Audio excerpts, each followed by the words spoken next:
નમસ્કાર દર્શક મિત્રો, જનરપણ ન્યૂઝમાં આપનું સ્વાગત છે। હું છું આપણો મિત્ર કંચન પરમાર।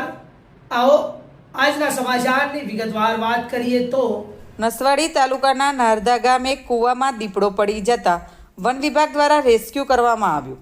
છોટાઉદેપુર જિલ્લાના નસવાડી તાલુકાના નારદા ગામે દીપડો કૂવામાં પડવાની ઘટના સામે આવી છે। મોડી રાત્રિના સમયે દીપડો અચાનક કૂવામાં ખાબક્યો હતો। ઘટનાની જાણ થતાં જ ગામ લોકોમાં ભારે ઉત્સુકતા અને ચિંતા જોવા મળી હતી અને કૂવા પાસે લોકોના ટોળેટોળા ઉમટી પડ્યા હતા। દીપડો કૂવામાં ફસાયો હોવાની માહિતી મળતા વન વિભાગની ટીમ તાત્કાલિક ઘટના સ્થળે પહોંચી હતી। આજે બપોર બાદ વન વિભાગ દ્વારા દીપડાનું રેસ્ક્યુ માટેની કામગીરી શરૂ કરવામાં આવી હતી।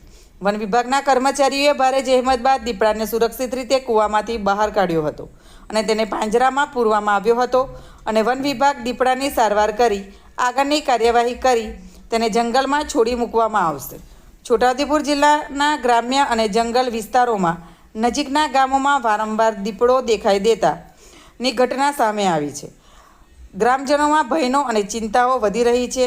હવે વન વિભાગ દ્વારા આવા વિસ્તારોમાં વધુ તકેદારી રાખવાની માંગ ઉઠી રહી છે। રિપોર્ટર ચિરાગ ગુપ્તા, છોટાઉદેપુર।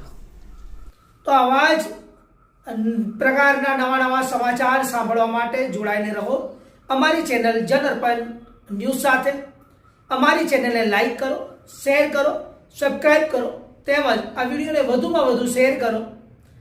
આપ અમારા સમાચારની સ્ટોરી સાંભળ્યા બાદ આપની પ્રતિક્રિયા રૂપી કોમેન્ટ જરૂરથી લખી જણાવજો, જેથી અમને ખબર પડે કે આપ અમારી સાથે જોડાયેલા રહો છો। ધન્યવાદ, નમસ્કાર।